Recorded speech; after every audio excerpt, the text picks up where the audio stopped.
மாண்புமிகு தமிழக முதல்வர் அவருடைய நல் வழிகாட்டுதலின்படி திராவிட முன்னேற்ற கழக ஆட்சி பொறுப்பேற்ற பிறகு இது திராவிட மாடல் ஆட்சி என்று நிரூபிக்கின்ற வகையில் இந்து சமய அறநிலைத்துறையில் பக்தர்களுடைய தேவைகளை அறிந்து இறை அன்பர்களுக்கு முழுமையாக அவர்கள் விருப்பத்திற்கேற்ப அனைத்து பணிகளையும் செய்து தருகிற ஒரு ஆட்சி ஒன்றிய துணைக்கண்டத்தில் உண்டென்றால் அது மாண்புமிகு தமிழக முதல்வர் தளபதி அவர்கள் தலைமையிலே அமைந்திருக்கின்ற திராவிட முன்னேற்ற கழகத்தினுடைய திராவிட மாடல் ஆட்சி என்றால் அது மிகையாகாது.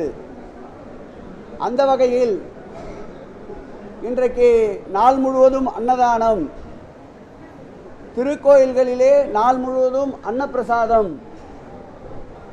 இந்த அன்னப்பிரசாதம் என்ற நிகழ்வு இந்த ஆட்சி ஏற்பட்ட பிறகுதான் முதலில் துவங்கப்பட்டது.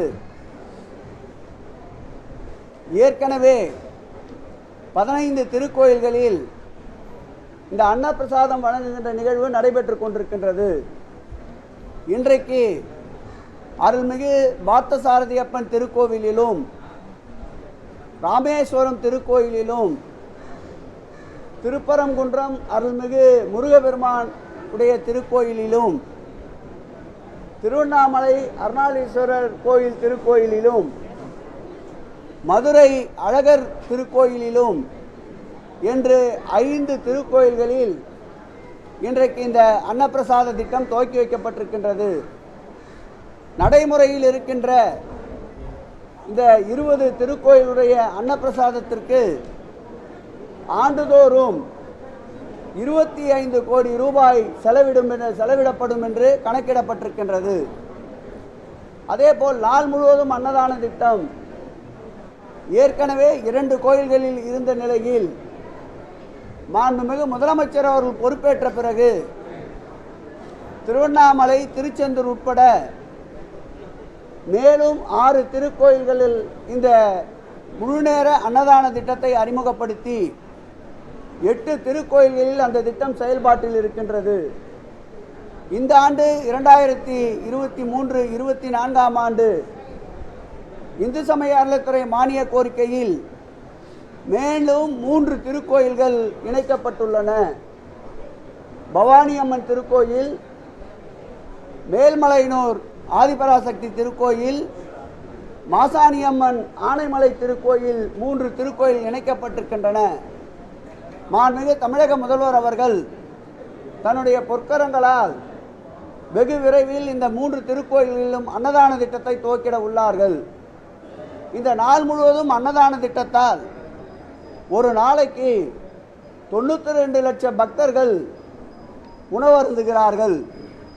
இந்த திட்டத்திற்காகின்ற செலவு ரூபாய் 100 கோடி என்று கணக்கிடப்பட்டிருக்கின்றது.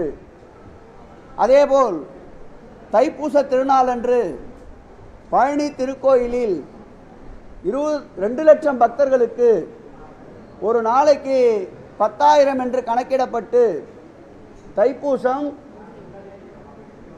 நாட்களில் முழுமையாக அந்த பக்தர்களுக்கு அன்னதானம் அளிக்கின்ற நிகழ்வும் இந்த ஆட்சி ஏற்பட்ட பிறகுதான் துவக்கப்பட்டிருக்கின்றது. திருநெல்வேலி நெல்லையப்பர் கோவிலில் விசேஷ நாட்களில் தினந்தோறும் 500 நபர்களுக்கு அன்னதானம் வழங்குகின்ற நிகழ்ச்சியை துவக்கி வைக்கப்பட்டிருக்கின்றது. திருப்பட்டூரில் வேழந்தோறும் 500 நபர்களுக்கு அன்னதானம் வழங்குகின்ற நிகழ்ச்சியும் இந்த ஆட்சி ஏற்பட்ட பிறகுதான் துவக்கி வைக்கப்பட்டிருக்கின்றது. அருட்பெரும் ஜோதி தனிப்பெருங்கருணை என்று போற்றப்படுகின்ற வள்ளலாருடைய சன்னிதானத்தில் தைப்பூசத்தன்று 20,000 பேர்களுக்கு அன்னதானம் என்று திட்டமிடப்பட்டு இந்த ஆண்டு அதை துவக்க திட்டமிட்டிருக்கின்றோம். இதோடு மாத்திரமல்லாமல் நம்முடைய பழனியாண்டவர் திருக்கோயிலுக்கு திருக்கோயில் நிர்வாகத்திலே உள்ள கல்லூரிகளில், பள்ளிகளில் காலை சிற்றுண்டையை அறிமுகப்படுத்தி தினந்தோறும் 4000 பேர் மாண்புமிகு முதலமைச்சர் அவருடைய வழிகாட்டுதல் படி காலை சிற்றுண்டி நிகழ்வு நடந்து கொண்டிருக்கின்றது.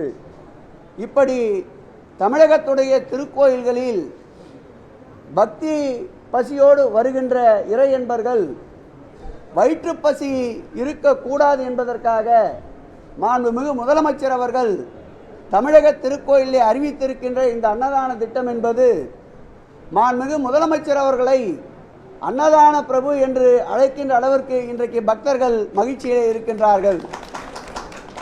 இதோடு மட்டுமல்லாமல் ஒருவேளை அன்னதான திட்டத்தில் ஏற்கனவே இருந்த 754 திருக்கோயில்களோடு இணைத்து இந்த ஆட்சி ஏற்பட்ட பிறகு 10 திருக்கோயில்கள் கூடுதலாக இணைக்கப்பட்டன. இந்த ஆண்டு மானிய கோரிக்கையில் 7 திருக்கோயில்கள் கூடுதலாக இணைக்கப்பட்டிருக்கின்றன. அதற்கு தரச்சான்றிதழ் மத்திய அரசினால் வழங்கப்படுகின்ற போக் என்ற தரச்சான்றிதழ் கிட்டத்தட்ட 517 திருக்கோயில்களுக்கு இதுவரையில் பெற்றிருக்கின்றோம். இந்தியாவிலேயே அதிகமான திருக்கோயில்களுக்கு உணவு தர கட்டுப்பாட்டிற்காக வழங்கப்பட்ட போக் சர்டிபிகேட் தமிழகத்தில் தான் அதிகம் என்பதை இந்த நேரத்தில் மகிழ்ச்சியோடு தெரிவித்துக் கொள்கிறோம். மேலும் இந்து சமய அறநிலைத்துறை 754 திருக்கோயிலே வழங்கப்படுகின்ற ஒருவேளை அன்னதான திட்டமும் 8 திருக்கோயில் வழங்கப்படுகின்ற முழுநேர அன்னதான திட்டமும் விழாக்காலங்களிலே வழங்கப்படுகின்ற அன்னதானத்தையும் தரம் பரிசோதிப்பதற்காக தரச்சான்றிதழ் பெறுவதற்காக உணவு கட்டுப்பாட்டு ஆலோசனை குழு ஒன்று அறிவிக்கப்பட்டு அந்த குழு சுழற்சி முறையில் ஆண்டிற்கு ஒவ்வொரு திருக்கோயிலிலும் 4 முறை உணவு தர கட்டுப்பாட்டை பரிசோதிக்கவும் ஆலோசனை குழு நியமிக்கப்பட்டிருக்கின்றது. அந்த வகையில் இந்த ஆட்சியில் ஏற்படுத்தப்படுகின்ற திட்டங்கள் அனைத்தும் தரம் வாய்ந்தவையாகவும் ஏதோ ஒரு நாள் விழாவாக இல்லாமல் தொடர்ந்து அந்த திட்டங்கள் செயல்படுத்தவும் மாண்புமிகு தமிழக முதல்வர் உத்தரவுப்படி இந்து சமய அறநிலைத்துறையும் துறையினுடைய ஆணையாளர் அன்பிற்கினிய நம்முடைய முரளிதரன் அவர்களும் துறையினுடைய செயலாளர் அன்பிற்கினிய மணிவாசகம் அவர்களும் துறையினுடைய சிறப்பு அதிகாரி அன்பிற்கினிய குமரகுருவரன் அவர்களும் கூடுதல் ஆணையாளர் திருமகள் அவர்களும் இணை ஆணையாளர்கள் நம்முடைய ரேணுகாதேவி அவர்களும் அதேபோல் ஜெயப்பிரியா அவர்களும் இந்த கோயிலுடைய துணை ஆணையாளர் நித்யா அவர்களும் ஒருங்கிணைந்து இந்த செயல் திட்டங்களுக்கு முழு அளவில் உழைத்து அரசுக்கும் இந்து சமய அறநிலைத்துறைக்கும் நற்பெயரை ஏற்படுத்தி தருவதற்காக இந்த நேரத்தில் அவர்களுக்கும் நன்றியை தெரிவித்து இந்த இனிய நிகழ்விலே பங்கேற்று சிறப்பித்திருக்கின்ற நிலைக்குழுவுடைய தலைவர் அன்பிற்கினிய தம்பி சிற்றரசு அவர்களுக்கும் இந்த நிகழ்வு நடத்துவதற்கு உறுதுணையாக இருந்த இந்த தொகுதியுடைய சட்டப்பேரவை உறுப்பினர் அன்பிற்கினிய உதயநிதி ஸ்டாலின் அவர்களுக்கும் இந்த வட்டத்துடைய மாநகராட்சி மாமன்ற உறுப்பினர் அண்ணன் காமராஜ் அவர்களுக்கும் துறையின் சார்பில் நெஞ்சார்ந்த நன்றியை தெரிவித்துக் கொள்கிறோம்.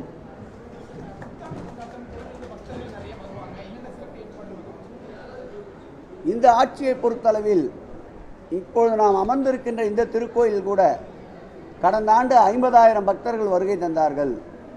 இந்த ஆண்டு முன்கூட்டியே திட்டமிட்டு கூடுதலான பக்தர்கள் வருவார்கள் என்று கணக்கிடப்பட்டு காலை 6 மணியிலிருந்து சிறப்பு தரிசனம் ரத்து செய்யப்பட்டு 73,000 பக்தர்கள் வருகை தந்த போதும் எந்த சிறு அசம்பாவிதம் இல்லாமல் பக்தர்கள் விரைவாக தரிசனம் செய்கின்ற நல்ல சூழலை உருவாக்கி தந்தோம். அதுபோல் அனைத்து கூடுதல் ஆணையாளர்கள், இணை ஆணையாளர்கள், உதவி ஆணையாளர்கள், துணை ஆணையாளர் அனைவருக்கும் சர்க்குலர் அனுப்பப்பட்டு கடந்த ஆண்டை போலவே பாதுகாப்பு ஏற்பாடுகளுக்கு காவல்துறையும் ஒருங்கிணைத்து கடந்த ஆண்டுகளில் எந்தெந்த திருக்கோயில் எல்லாம் இரவு 12 மணிக்கு திறக்கப்பட்டிருந்ததோ, ஒரு சில திருக்கோயில் காலையிலே திறக்கப்பட்டதோ அந்த நடைமுறையை பின்பற்ற திருக்கோயிலிலும் அர்ச்சகர்கள் ஆணையாளர் அவர்கள் கண்காணித்துக் கொண்டிருக்கிறார். அதே போப்பிட வசதி, தற்காலிக கழிப்பிட வசதியும் ஏற்பாடு செய்ய சொல்லி அறிவுறுத்தி இருக்கின்றோம். ஆகவே கடந்த ஆண்டை விட இந்த ஆண்டு கூடுதல் சிறப்போடு பக்தர்களுக்கு லகு தரிசனம் செய்வதற்கு அனைத்து ஏற்பாடுகளும் செய்யப்பட்டிருக்கின்றது. சிதம்பரம் நடராஜர் கோயிலில் ஆர்டிஓ தரிசனம் கனக சபை மீது ஏறி மக்கள் வழிபட அந்த ஈஸ்வரர்கள் அனுமதி கொடுக்கல. தொடர்ந்து இஷ்யூவாக இருக்குது. நம்ம அம்பேத்கர் சார்பாக ஹைகோர்ட் சார்பாக ஒரு டீம் கமிட்டியாக ஃபார்ம் பண்ணிருக்கோம். அவங்க கூட இன்ஸ்ட்ரக்ஷன் பண்ணாங்க. அவங்க இன்ஸ்ட்ரக்ஷன் பண்ணுறதுக்கான வாய்ப்புகள் கொடுக்கல. என்ன ஸ்டேட்டஸ் இருக்குது? உயர்நீதிமன்றத்தின் அறிவுறுத்தலின்படி துறை சார்ந்து 2 துணை ஆணையாளர், கூடுதல் ஆணையாளர்களும், அதேபோல் தொல்லியல் துறை சார்ந்த 3 பேர்களும் இணைந்து குழுவாக சென்று முழுமையாக ஆய்வு செய்திருக்கின்றார்கள். கிட்டத்தட்ட 30க்கும் மேற்பட்ட விதிமுறைகள் கண்டுபிடிக்கப்பட்டிருக்கின்றன.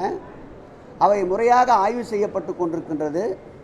நீதிமன்றத்தில் என்னென்ன விதிமீறல்கள் இருக்கிறது என்பதை சமர்ப்பிக்க இருக்கின்றோம். கனக சபையின் மீது ஏறி தரிசனம் செய்வதற்கு நீதிமன்றத்தில் தடை ஆணை கேட்டார்கள்.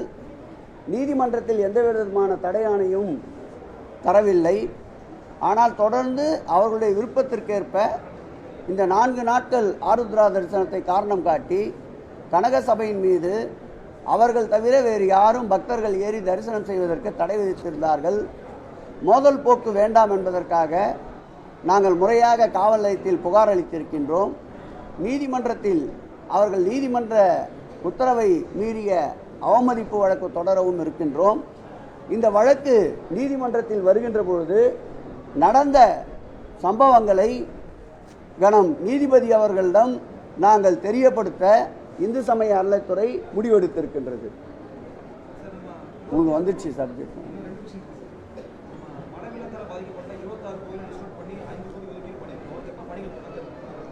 ஒரு சில திருக்கோயில்களில் உடனடியாக பணிகள் துவங்கப்பட்டு விட்டன. தொகை அதிகமாக இருக்கின்ற திருக்கோயில்களுக்கு உடனடியாக ஒப்பந்தம் கோரப்பட்டு அந்த பணிகளையும் விரைவாக தொடங்க இருக்கின்றோம். ஜனவரி மாதத்திற்குள் பணிகள் அனைத்தும் முழுமையாக தொடங்கப்பட்டுவிடும். ஒரு சில பணிகள் ஜேசி அளவிலே, இணை ஆணையாளர் அளவிலே ஒப்புதல் அளிக்க வேண்டிய பணிகளை விரைவாக ஒப்புதல் அளித்து ஜனவரி மாதத்திற்குள்ளேயாகவே அந்த சேதமடைந்த அந்த பகுதிகள் சீர் செய்யப்படும் என்பதை தெரிவித்துக் கொள்கிறேன்.